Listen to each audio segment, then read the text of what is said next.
देवकी ने एक संतान को जन्म दिया। वसुदेव जी महाराज लाकर के राजा कंस के पास पहुंच गए। राजा कंस ये देवकी का पुत्र है। मन में भाव आया, बोले देवकी का प्रथम पुत्र है। आकाशवाणी में कहा अष्टम गर्भ तेरा काल होगा, यानी 8वां, और ये तो पहला पुत्र है। इस अबोध बालक ने मेरा क्या बिगाड़ा है? ये जब बड़ा हो जाएगा तो मुझे मामा कहेगा, मैं इसे नहीं मार सकता। वसुदेव को पुनः वापस कर दिया, बोले ले जाओ, मैं इसे नहीं मार सकता। नारद जी ने इतनी दयालुता, नारद जी दौड़ करके राजा कंस के द्वार पर आ गए। बोले क्या करते हो महाराज, इतनी बड़ी गलती मत करो महाराज, क्योंकि वो नारायण आएगा, पहला बन के आ जाए, दूसरा बन के आ जाए, तीसरा बन के आ जाए, कोई पता नहीं है। छलिया है, वो तुम्हें कब छलेगा तुम्हें पता नहीं लगेगा।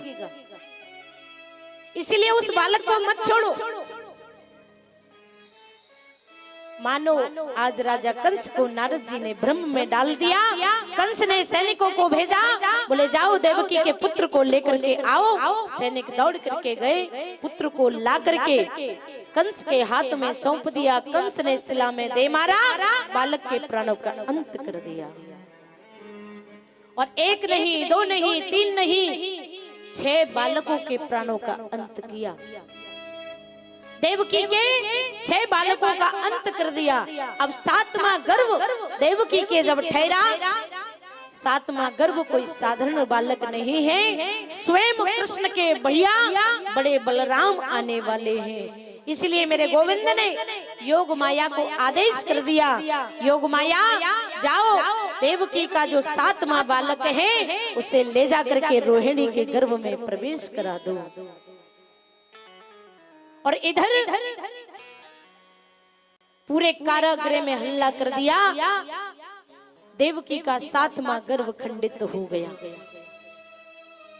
समय बीता, समय बीतने पर देवी रोहिणी ने एक सुंदर से बालक को जन्म दिया। वो बालक कोई और नहीं, स्वयं बलराम बन करके, बड़े भैया बन करके आए, जो शेष अवतारी है। इधर 8वें बालक की तैयारी है महाराज। कौन की? 8वें बालक की तैयारी है। राजा कंस ने पहरेदार लगा दिए। मन में विचार किया, बोले बालक नष्ट कैसे हो गया, क्या कारण हुआ? कहीं देवकी वसुदेव कोई चाल तो नहीं चल रहे। इधर देवता प्रतीक्षा कर रहे हैं। देवकी के 8वें गर्भ में कोई और नहीं, स्वयं नारायण आने वाले हैं। अच्छा महाराज, देवता चिंतित होकर के भगवान से बार बार आग्रह करने लगे, प्रभु अवतार लो, अवतार लो, अवतार लो, बार बार कहने लगे। बोलिए भक्तवत्सल भगवान की। डगमग डोले नैया, आओ कृष्ण कन्हैया, अवतार लो, अवतार लो, अवतार लो, अवतार लो, अवतार लो, अवतार लो, अवतार लो, अवतार लो। अब गाइए मेरे साथ, अवतार लो, अवतार लो, अवतार लो, अवतार लो। जय हो। लगैया डगमग डोले नैया, अवतार लो, अवतार लो, अवतार लो, अवतार लो।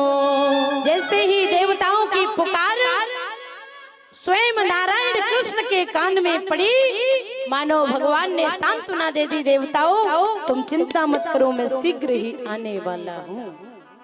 और जैसे ही देवताओं को समाचार मिला भगवान आने वाले हैं, अब तो मानो भगवान आए नहीं, और देवताओं ने पहले ही गाना शुरू कर दिया, बोले स्वागतम स्वागतम। और जैसे ही भगवान ने सुना देवता मेरा स्वागत करने के लिए खड़े हैं, फिर तो भगवान ने बिल्कुल देर नहीं लगाई और स्वयं चल करके मेरे गोविंद आज ब्रज की पावन धरा स्वयं मथुरा में राजा कंस के यहाँ कारागृह में देवकी के गर्भ से आज स्वयं नारायण भगवान प्रकट होकर के आ गए। बोलो भक्तवत्सल भगवान की जय हो।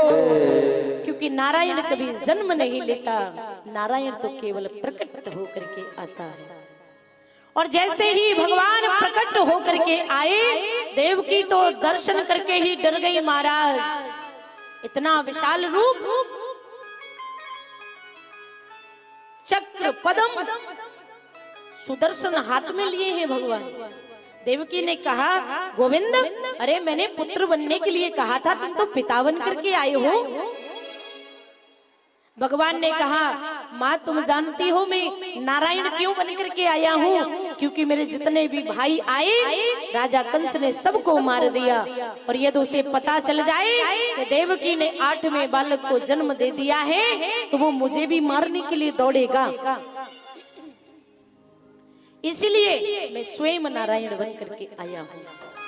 आज देवकी ने आग्रह किया पुत्र मैंने बनने के लिए बोला, पिता बनने के लिए नहीं। आज स्वयं कृष्ण भगवान छोटे से शिशु बन गए, जितने भी आभूषण पहने थे सब उतार दिया